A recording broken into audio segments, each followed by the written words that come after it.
नरसेवा नारायण सेवा समिति उन्नाव के संस्थापक व भाजपा नेता विमल द्विवेदी ने अपने समर्थकों के साथ जिलाधिकारी कार्यालय के पास इस्लामिक आतंकवाद का पुतला फूंककर पाकिस्तान मुर्दाबाद के नारे लगाकर पहलगाम की घटना पर समाज के आक्रोश को प्रकट किया व आतंकवाद से अब आर पार की लड़ाई की मांग की। हिंदूवादी भाजपा नेता विमल द्विवेदी ने कहा, पाकिस्तान परस्त विचारधारा के आतंकियों ने केवल धर्म पूछकर पर्यटकों को गोली मारी, न कि मजहबी आतंकियों ने प्रांत पूछा, न भाषा न जाति। अतः उनकी नजर में काफिर हिंदू मारना ही उनका उद्देश्य था।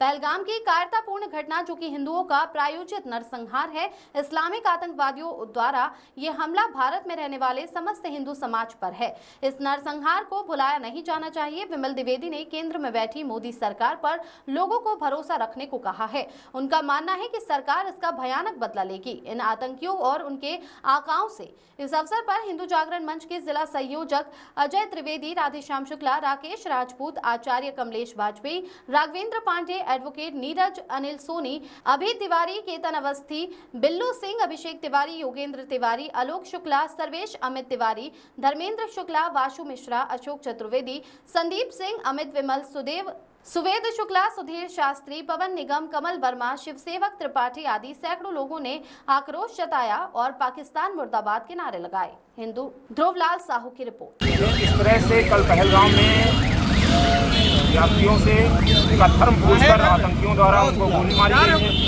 उनके ऊपर हमला किया गया है, आतंकी हमला हुआ है। इसको लेकर पूरे भारत में आक्रोश है और ये सिर्फ उन 28 लोगों पर हमला नहीं है, ये पूरे भारत में रहने वाले हिंदुओं पर हमला है, आघात है।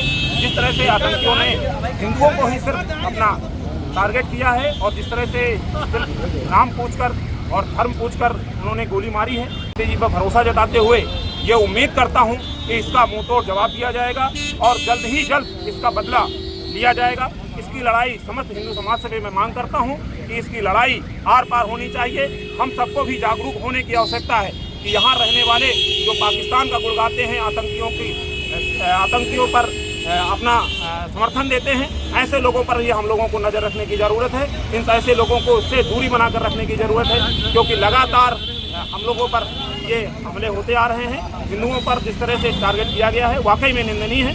मैं माननीय प्रधानमंत्री जी से, अमित शाह जी से ये उम्मीद करता हूं और देशवासियों को ये भरोसा भी दिलाता हूं कि मोदी सरकार जल्द से जल्द इसका पहलगाम में यात्रियों का धर्म पूछकर उन पर, हिंदू धर्म के लोगों पर आतंकियों ने हमला किया है।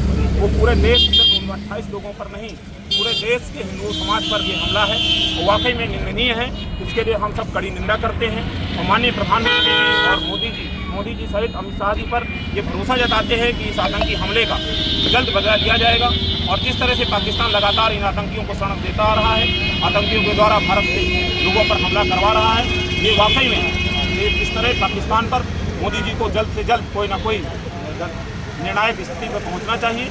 और हम सब समस्त हिंदू समाज से भी ये मांग करते हैं कि जो लोग भारत में रहते हैं और ऐसे आतंकियों का समर्थन करते हैं, पाकिस्तान का समर्थन करते हैं, ऐसे लोगों पर भी हम लोगों को नज़र रखने की आवश्यकता है। इनसे दूरी बनाने की आवश्यकता है, इनसे आर पार लड़ाई लड़ने की आवश्यकता है। मैं समस्त हिंदू समाज से ये अपील करता हूँ कि ऐसे लोग जो भारत में रहकर भारत देश विरोधी गतिविधियों में लिप्त हैं, ऐसे लोगों पर भी नजर रखते हुए, ऐसे लोगों से दूरी बनाते हुए हम सबको जागरूक रहने की जरूरत है। तभी हम सब सुरक्षित रहेंगे और संगठित रहने की आवश्यकता है। समस्त हिंदू समाज एक होकर रहेगा तभी सुरक्षित रहेगा और इस आतंकी हमले की निंदा करता हूँ।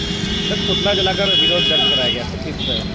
पाकिस्तान समर्थित इस्लामिक आतंकवाद का पुतला हम सब ने जलाया है और इसके लिए जिस तरह से हम लोगों समस्त सिर्फ हिंदू नाम पूछकर हिंदू को गोली मारी गई है, उन हिंदुओं पर हमला किया गया है, ये वाकई में हम सब लोगों के लिए एक शर्मनाक बात है और ऐसे लोगों पर सख्त से सख्त कार्रवाई होनी चाहिए। और हम लोगों पर मोदी सरकार पर पूरा भरोसा भी है। मैं आम जनमानस को भी ये भरोसा दिलाता हूँ कि मोदी सरकार इसका जल्द से जल्द बदला लेगी।